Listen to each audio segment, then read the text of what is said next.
Subscribe now and step into the magic.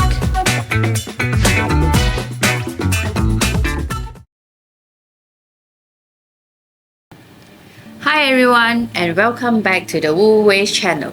I'm so excited to be here with you today. My name is Doris. I'm a physiotherapist by profession and also a tarot card reader and sound therapy practitioner. My first experience with energy work began during one of the most difficult moments of my life, grieving a miscarriage and friendships. It was through guided meditation, manifestation practices, crystal, and tarot that I found a way to process and begin to heal. These tools didn't just comfort me, they gave me a whole new way to understand why things happen and how we grow through pain. I still remember the deep emotional clarity I felt during a guided meditation and tarot reading with two very special practitioners who just happened to be our guests today. So it's a full circle moment for me to be co-hosting this session. A big thank you to Wu Wei's to creating this space and for inviting me to be part of it. Now, let's not waste any time. Let me introduce two wonderful guests, Karmun and Salaf from Ology. Hi, welcome back to the Wu Wei channel. I'm Doris. So actually today's theme will talk about curiosity over certainty. That's how we are way to grow more in a more honest way. In a wellness world obsessed with quick answer, the truth and linear growth, Ology 3 actually offers a different lens. Stay curious and not conclusive. You don't have to only pick one modalities. You label yourself or heal a specific way, you can live in the answer and grow from there. So let me introduce Karmun and Salaf. So Karmun, welcome, and Salaf, welcome to our Wu Wei channel. Can you please tell me a little bit and our audience a little bit about yourself? So maybe we could start from Karmun itself. Hi everyone, I'm Karmun. So this is a very difficult question I feel to answer, like what do I do? Because I do so many things. So I am now a yoga teacher, recently certified. I teach different forms of yoga, hatha, vinyasa, kundalini yoga. I'm also a tarot reader. That's how I started. I also am a coach. And I think all of the things that I do encompass one main fact is that I'm a storyteller. I tell people stories through different lenses, and I love like what different stories from different cultures can teach you. So in a lot of my classes, I tell stories and I try to relate it to everyday life. And through these stories, I help people become their truest self because I feel like there's so much we can learn from our own story and each other's story.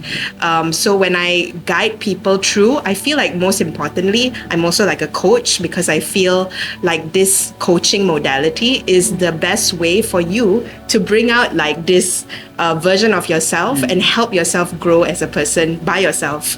I'm just there as like a facilitator. That's my main role. How about you, Salaf? Thanks, Doris, for having us on the Wu Wei's. And I think for myself, it's all about my journey is getting out of my mind and back into my body in the way. And I want to bring that to people as well through healing. And I think I started out as well, similar to Karmun, like she was in tarot, I started in oracle card readings, and that was my first like walk into the world of spirituality. But from there, it started developing into more of presence, creativity, and those were sort of routes that led me to where I am now, which is getting out of the mind and into the body. So with that, I moved into more modules such as Qigong, which just allows you to feel your inner energy and harness it. And there are lots of little like theoretical facts about that as well. And then I went into more energy healing, where I use energy in the body and activate chakra, activate chi in the body to help release and overcome things, because I feel that we store a lot of trauma in our bodies in specific places in the body. So you have to be more curious, you have to be more understanding of where those traumas is and how you're feeling and process that through. So that's my sort of healing way to the world. Get out of your mind and back into your body. Yeah. Okay, that's actually quite a lot of things that you both doing. You see, when I say Yes. tell me about yourself, you actually have a really huge thing to talk about yourself and what you do. Okay, so maybe let's like share a little bit of the origin of ology tree. So, what's ology tree all about? So, what we would think of when we think of ology tree? So let me take this question. Just more on like where did ology tree start, and also where we're heading towards, and maybe Salaf can share a little bit about the symbolism and stuff like that. So ology 3 started in 2020 when we were first coming out as like spiritual healers. Because at the time I was a tarot reader and I was helping communities like people who had lost their jobs during COVID, and I was doing readings for like 20 ringgit, 30 ringgit, and just giving all the money to charity. And I had no like intention to make it a business, but it became such a big thing. Like I get so many clients that people were requesting me to make the business. So I was like, okay, I'll do it. And at the same time, it was COVID. We were bored and we were like, let's do something else. Yeah. And we, out of this boredom, I mean, it was also like a deep curiosity into the world of spirituality. And we decided to go into the business of selling crystals. So ology started as crystals and also tarot. Yeah. Okay, so ology is a combination of crystal and tarot together. Okay, so but how from there, how you move forward from ology tree and then from tarot crystal and then to what you are doing it now? Yeah, so that's an interesting question because we don't really know where we were going with the business. We were just like, okay, it's about us, like Salaf and Karmun. And then we're like, there must be more to this business because the way that we created ology, ology means the study of things, like anything. So when you come into the study of something, you become super curious about it. So that's where the element of curiosity comes in. And 3 represents the 3 aspects of the human. So body, mind, and soul. Yeah, so that's why we called it ology 3.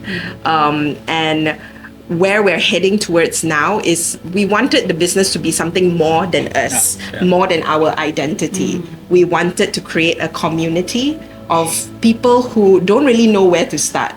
Because we ourselves, we go into so many modalities, meditation, yoga, qigong, anything, and then we still don't know what we want. But I feel like now we finally understand ourselves a little bit more, and we can create a community of people who are just starting out and can explore all these different modalities.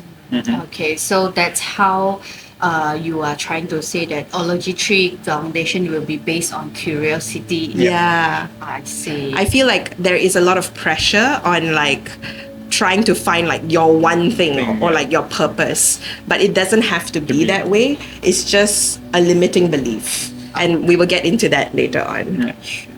Then like how both of you actually experience the not knowing in your own spiritual journey, as you were saying that we do everything, we just want to do every single thing, but not knowing better about yourself. So maybe Salaf, you want to share about it? So I think that's a really good question, but I think like, you know how sometimes you have a lot of hobbies, you go to the hobby store, you buy everything you want, and then you go home and then 3 days later like, you haven't touched anything.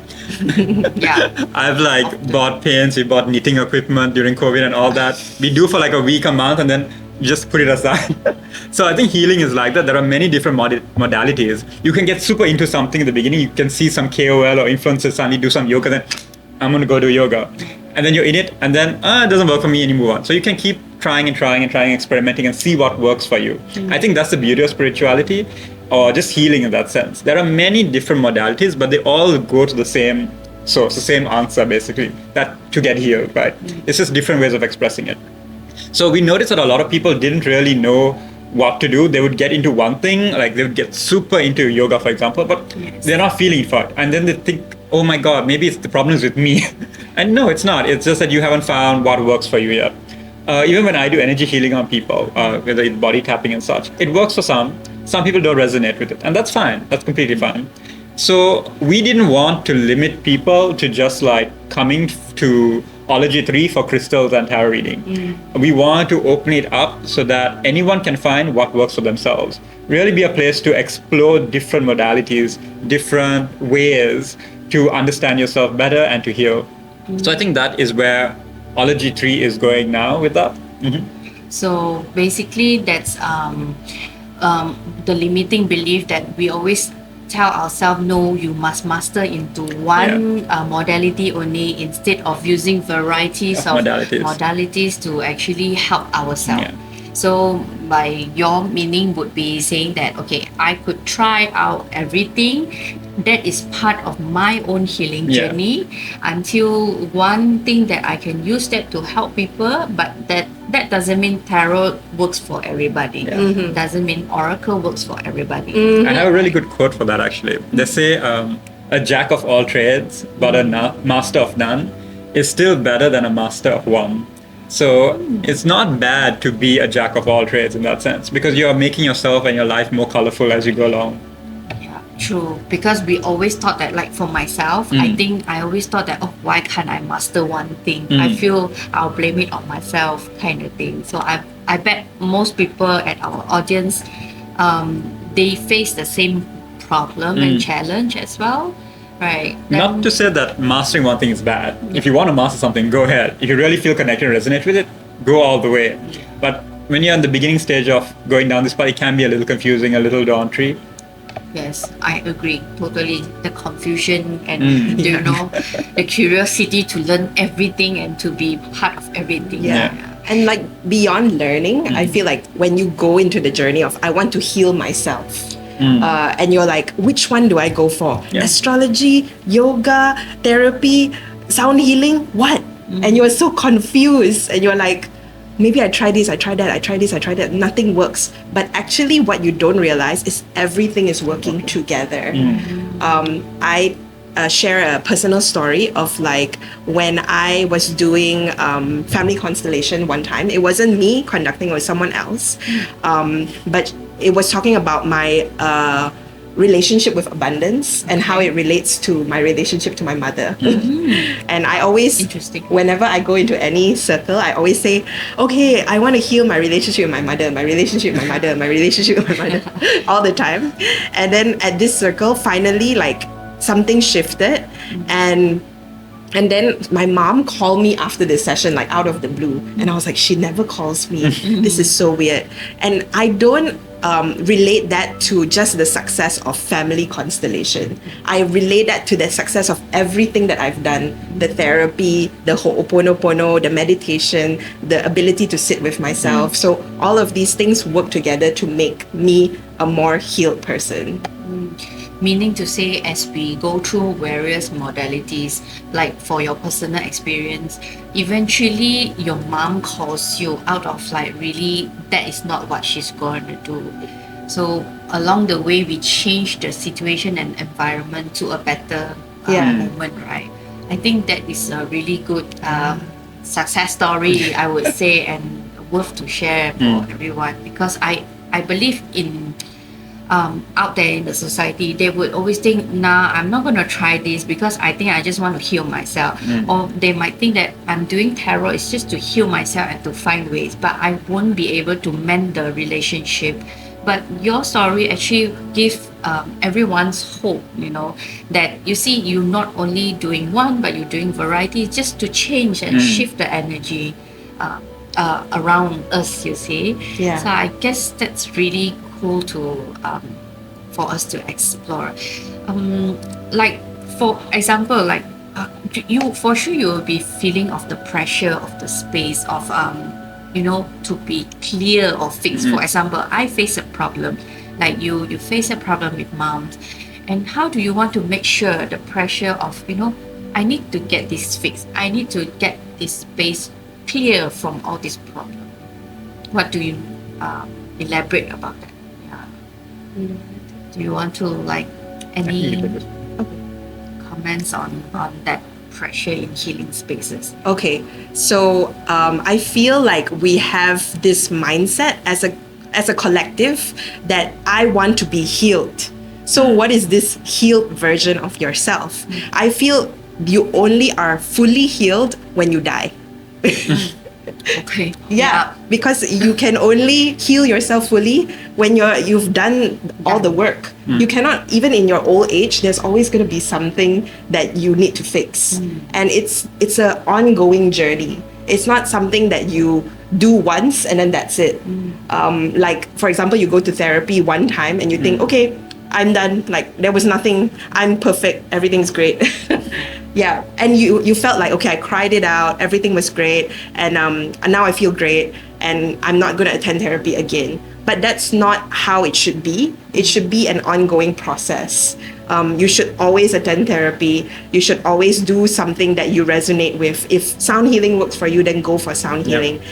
But what we're trying to say is, when you're curious and you go into these different modalities, it's not to say like you're looking for the one, but you're looking for a bunch of tools that will be able to help you along your journey. Okay, so that's how I think come back to don't just fix the one, like how Salaf commented just now, right? Then that's how we believe the growth in our softer space, right? So maybe like probably you can share an example of the moments of that you follow your curiosity.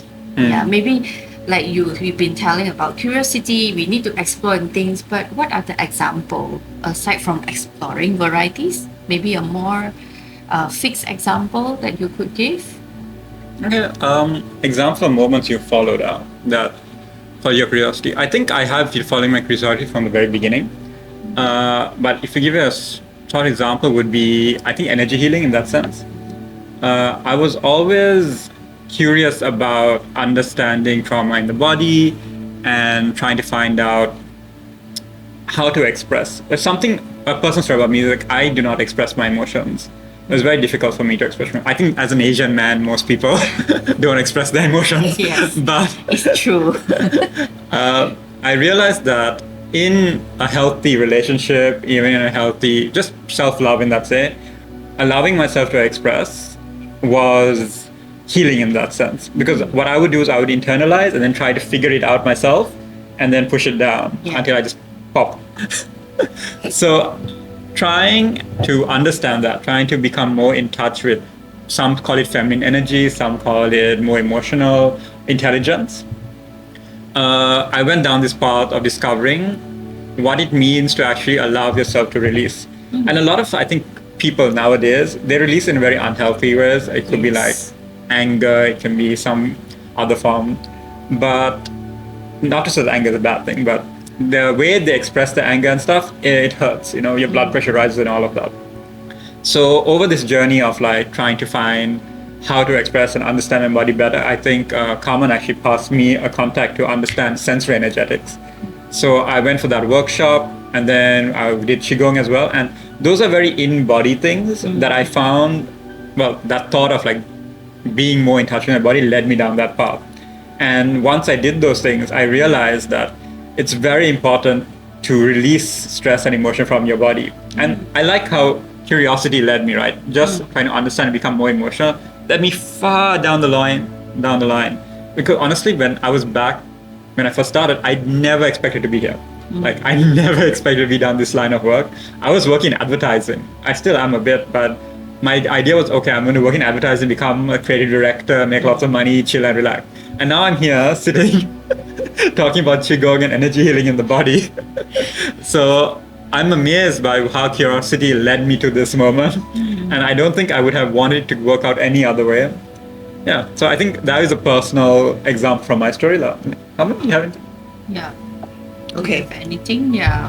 Because like speaking of like Salaf point of view, indeed people say that men, you should man up, you're Asian man, you won't express it. And speaking about trauma and dealing with our body, comparative last time and now, Salaf, you say that you suppress a lot of emotion. So what those kind of thing affects in your life? Would you be a more angry person? How do you feel during that time? So, Sorry. Yesterday, he was talking about sacred anger. all right. Yeah. So I think anger, right? I was mentioning when I was a less emotionally touched person, I would hold on to a lot of anger and I would internalize it, and that would, of course, blood pressure rise, all of that, and I would just try to digest it inside me, and I wouldn't tell anyone how I feel. And when people don't know how you feel, they also don't know how to react back to you, right? Yeah. They don't know how to help you. Yes. You just want to sit alone in your anger, and you're hurting yourself. And I feel that anger is actually a very beautiful emotion. It's something that we shouldn't suppress and we should use to better ourselves. Because when you're angry, it actually leads you down a path of curiosity. Like, okay, why did this trigger me? Why am I so angry? Do I need to take a moment instead of shouting at my friends and family? Maybe I take a step back and try to understand this and use anger to guide me to be more understanding of myself. And sometimes we don't need to even understand it. Yeah. We just have to express That's it, it. but in a healthy way. And honor the anger. Like, don't be ashamed of your anger. Some people actually feel that, like, why am I angry? Like, Yeah. I shouldn't be angry at this. I'm a good person. Oh, I'm a spiritual person. I shouldn't be angry. But it's okay. These emotions are normal and you should honor them. Yeah. I see. So, I mean, that's part of the anger topic as well, Yeah. right? Then, now, what about Carmen yourself? Maybe you can share us some of the lights of moments that, because of curiosity, you get all this moment and all those. Yeah, definitely. So I talked a lot about being a storyteller, but another thing that is very close to my heart and a big theme in my life is authenticity. So being real and true to myself. So it actually started with a lot of questions because I wonder who am I? Who am I in this world? And it's such a big question, right? Yes, it's definitely. Yeah, what is my purpose? What am I doing here?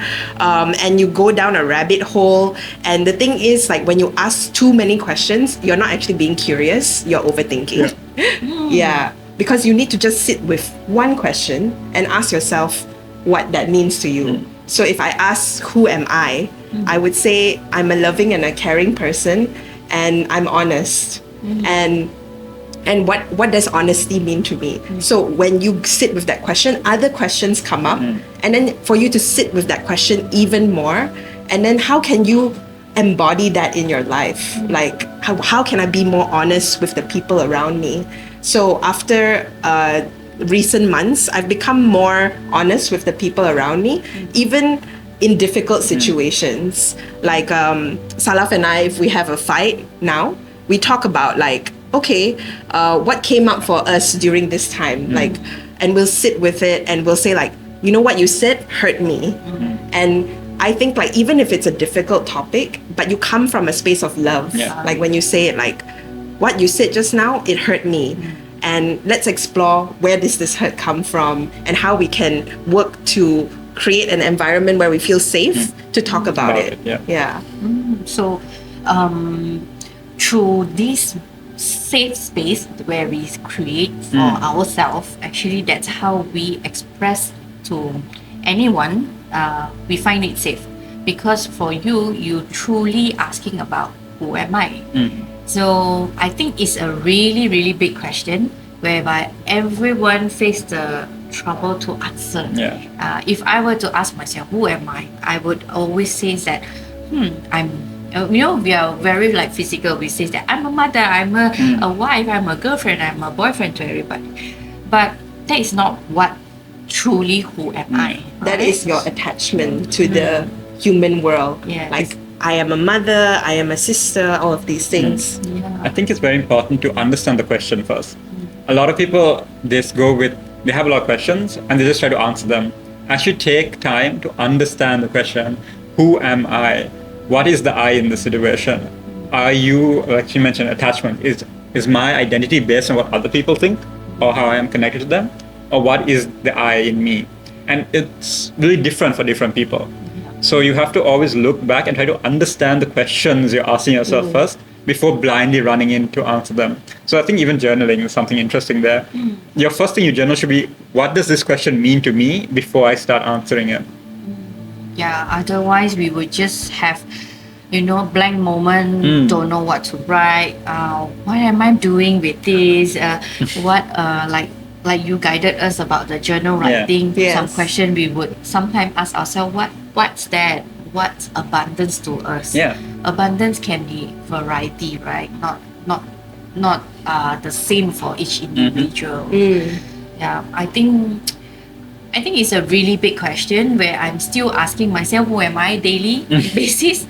So I think that attachment, we slowly need to really take it away and not based on other people's definition to us. Yeah. But that is also part of your journey. Yeah, that's part of our journey. The question will evolve over time. What you think of you today will change 3 weeks down the road.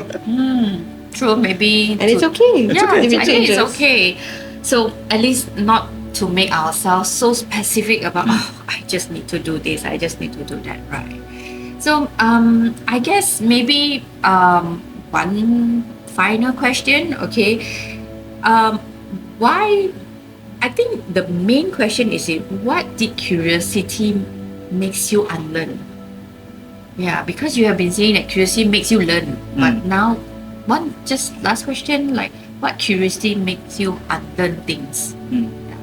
I feel because I also used to work in advertising. Oh, okay. And it's a very masculine world. And I truly want to connect more with my feminine, especially now, because as you move into like the spiritual world, you want to be more connected to the feminine. That means your intuition and these things. But then when you're stuck in the masculine world, it can be really hard. Yes. So I feel curiosity helped me let go of, or not let go, but release that part of myself where I need to be masculine. Yeah, and I feel like once I am able to ask myself, how can I be more feminine in my life?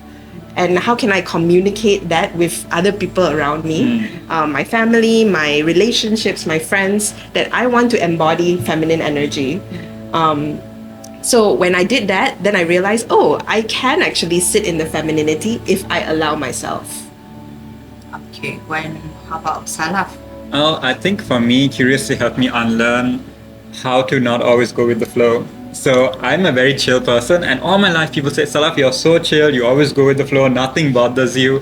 And I was like, yeah, that's cool, man. I just do as I do. And then I realized over time I was losing myself. I didn't have an identity because I was just kept doing whatever happened and went with the flow.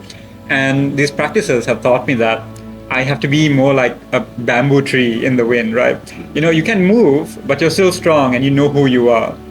Yeah. So I think in that sense, it's actually the opposite of Karmun, where I'm getting more attached to my masculine energy and pulling back on that femininity as well. So yeah, that was what worked for me. I feel like both of us, we just come into balance.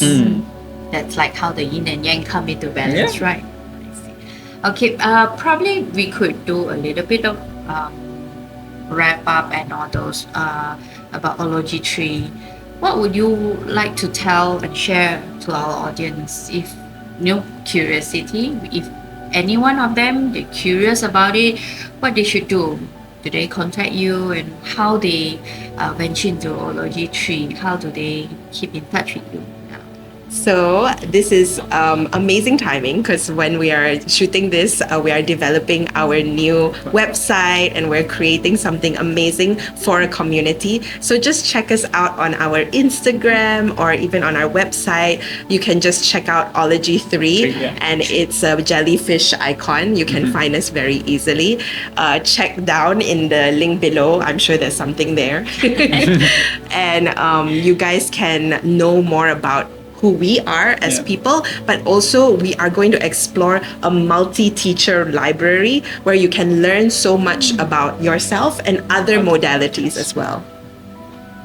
Okay, I guess so. Thank you for coming to us today, and we'll be anticipate about your Ology Tree project. I guess we all could share our social media there, and then we could just click the link and follow them, Ology Tree. All right. Thanks, Carmen and Salaf. Thank you Really for having us. so happy to have you here today. Happy to be here. Yay! Thank you. Hello. Okay, Doris, we're going to do a little bit of energy feeling, energy understanding. So what I'm going to do is I'm going to try to move energy through your body so that you're more out of your mind and into your body, because sometimes the mind pulls back the body a lot. So we're just going to release and relax a bit, okay? Okay. So it's a fun little energy movement I like to do. All right. I'm going to raise this hand up, keep it nice and strong, okay? And no matter what I do, always try to make sure that I can't push your hand up. Okay. All right? I want you to mentally link that thought here. I am not bringing this hand up. Okay. And I'm going to test you throughout.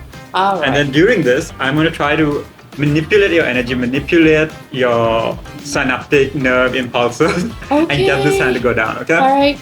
So, let's test, okay? Don't go down, whatever happens. Okay. Okay. I test you again, okay? Right, good. I'm strong. Okay.